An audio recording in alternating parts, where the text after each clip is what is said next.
Eden gardens వేదికగా శనివారం Kolkata night రైడర్స్తో జరిగిన మ్యాచ్లో ముంబై ఇండియన్స్ 18 పరుగుల తేడాతో పరాజయాన్ని చవిచూసింది. ఇప్పటికే టోర్నీ నుంచి ఎలిమినేట్ అయిన ముంబైకి ఈ సీజన్లో 9వ ఓటమి. 13 మ్యాచ్లు ఆడిన ముంబై 8 పాయింట్లతో పట్టికలో 9వ స్థానంలో ఉంది.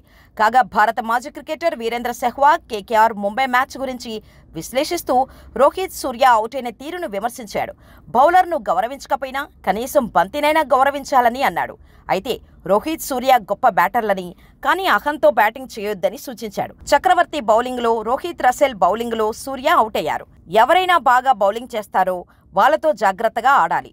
రోహిత్ సూర్య అవుట్ కాకపోతే ముంబైపై ఓ ఓవర్ మిగిలి ఉండగానే విజయం సాధించేది. Vaibhav Arora, Mitchell Starc, Russell, Harshit Rana బౌలింగ్లో పరుగులు సాధించారు. కానీ స్పిన్నర్ల చేతిలో వికెట్లు కోల్పోకుండా ఉంటే మ్యాచ్ను గెలిచేవారు. అయితే బ్యాటింగ్కు వచ్చినప్పుడు అహంతో ఆడకూడదు. చెత్త బంతుల్ని మాత్రమే శిక్షించాలి. ఆఖర్లో నమన్ ధీర్ వచ్చాడు.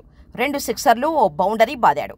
ఆ సమయంలో రోహిత్ సూర్య కుదురుకొని క్రీజ్లో ఉంటే 5 బంతుల్ని బౌండరీకి తరలించేవారు. అయితే మీరు రోహిత్ శర్మ, సూర్యకుమార్ కావచ్చు, మీరు బౌలర్ను గౌరవించకపోవచ్చు, కానీ కనీసం మంచి బంతులైనా గౌరవించాలి. రోహిత్ అవుట్ అయిన బంతి అంత సులువైనది కాదు. రోహిత్ సూర్య గొప్ప ప్లేయర్లే, దానిలో ఎలాంటి సందేహం లేదు. అలా అని మంచి బంతులను కూడా హిట్టింగ్ చేయమని కాదు అని సెహ్వాగ్ అన్నాడు.